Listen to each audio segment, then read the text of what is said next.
കുടുംബകോടതി വിഷയങ്ങളുമായി ബന്ധപ്പെട്ട് വരുന്ന പുതിയൊരു വീഡിയോയിലേക്ക് എല്ലാവർക്കും സ്വാഗതം. വീഡിയോ കാണുന്ന ആർക്കെങ്കിലും കുടുംബകോടതി വിഷയങ്ങളുമായി ബന്ധപ്പെട്ട് എന്തെങ്കിലും സംശയങ്ങളുണ്ടെങ്കിൽ കോൺടാക്ട് ചെയ്യാം.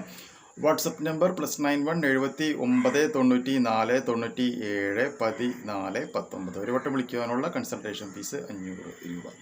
അപ്പോൾ നമുക്ക് ഇന്നത്തെ വീഡിയോയിൽ നമ്മൾ വീണ്ടും ഡിസ്കസ് ചെയ്യാനായിട്ട് പോകുന്നത് ഡിഫേമേഷൻ അല്ലെങ്കിൽ മാനനഷ്ട കേസുമായി ബന്ധപ്പെട്ട് വരുന്ന ഏറ്റവും പ്രധാനപ്പെട്ട ഒരു ടേമാണ് പബ്ലിഷ്ഡ് ഡോക്യുമെൻ്റ് എന്ന് പറയുന്ന ഒരു കാര്യം. അപ്പോൾ ഒരു കാര്യം പബ്ലിഷ്ഡ് ഡോക്യുമെൻ്റ് ആണ് എന്ന് പ്രൂവ് ചെയ്യാൻ പറ്റുകയാണ് എന്നുണ്ടെങ്കിൽ നമുക്ക് എന്ത് ചെയ്യാൻ പറ്റും? മാനനഷ്ട കേസ് ഫയൽ ചെയ്യുവാനായിട്ട് നമുക്ക് സാധിക്കും. അപ്പോൾ അങ്ങനെയാണ് എന്നുണ്ടെങ്കിൽ ഇതുമായി ബന്ധപ്പെട്ടുകൊണ്ട് നമ്മുടെ ബഹുമാനപ്പെട്ട ഹൈക്കോടതിയിൽ വന്നിട്ടുള്ള ഒരു കേസിൽ കോടതി പറഞ്ഞിട്ടുള്ള ഒരു വിധിന്യായം ഇങ്ങനെയാണ്: ഭർത്താക്കന്മാർക്ക് എതിരെ കള്ളക്കേസ് കൊടുക്കുന്ന ഭാര്യമാർക്കും ഭാര്യമാർക്കെതിരെ കള്ളക്കേസ് കൊടുക്കുന്ന ഭർത്താക്കന്മാർക്കും ഒരുപോലെ യൂസ്ഫുൾ ആയിട്ടുള്ള ഒരു സംഗതിയാണ് ഈ ഒരു വിധി എന്ന് പറയുന്നത്. വിധിയിൽ പറയുന്ന പ്രധാനപ്പെട്ട പോയിന്റ് എന്താണെന്നുള്ളത് നമുക്ക് നോക്കാം. വിധി ഇങ്ങനെയാണ് പറയുന്നത്: the high court held that a statement made in a court of law once filed is considered published. If the statement is defamatory, the burden falls on the accused to justify the statement under the exceptions provided in section 499 of the IPC. ഇപ്പം നമ്മളത് 356 എന്ന് പറയുന്നു BNSൽ. പണ്ട് 499 എന്നുള്ള പേരിലാണ് represent ചെയ്തിട്ടുള്ളത്.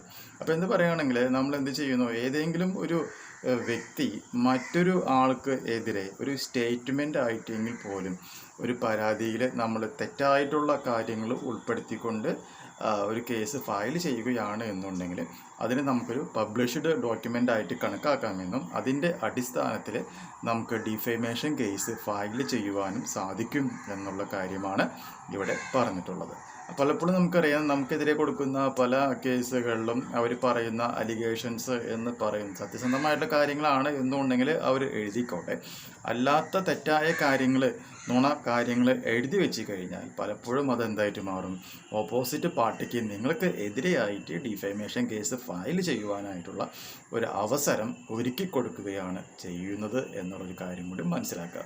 അതുകൊണ്ട് ആരുടെയെങ്കിലും പ്രേരണയുടെ അടിസ്ഥാനത്തിൽ മസാല, അങ്ങനെയാണ് ഞാൻ ഇന്നാളൊരു ചേച്ചി ഫോൺ വിളിച്ചപ്പോഴോട് പറഞ്ഞത്, മസാല കൂട്ടുകൾ എഴുതി ഭർത്താവിൻ്റെ വീട്ടുകാരെയും പേടിപ്പിക്കാം എന്ന് പറഞ്ഞുകൊണ്ട് ആരെങ്കിലും പറയുകയാണ് എന്നുണ്ടെങ്കിൽ ഒരിക്കലും അതിന് സമ്മതിക്കരുത്. സത്യസന്ധമായിട്ടുള്ള കാര്യങ്ങൾ മാത്രം എഴുതി അതിനുള്ള റിലീഫ് മാത്രം മേടിച്ചെടുക്കുവാനായിട്ട് ശ്രമിക്കുക. സോ ഈ ഒരു സ്റ്റേറ്റ്മെൻറ്റും ഈ ഒരു കോടതി വിധിയും നിങ്ങൾക്ക് യൂസ്ഫുൾ ആയിട്ടുണ്ടെങ്കിൽ തീർച്ചയായും നമ്മുടെ ചാനലിലേക്ക് ഒന്ന് സബ്സ്ക്രൈബ് ചെയ്യുക. തൊട്ടടുത്ത് കാണുന്ന ആ ബെൽ ബട്ടണും എനേബിൾ ചെയ്യുക. പുതിയൊരു വീഡിയോ ആയിട്ട് വീണ്ടും കാണാം. ബൈ.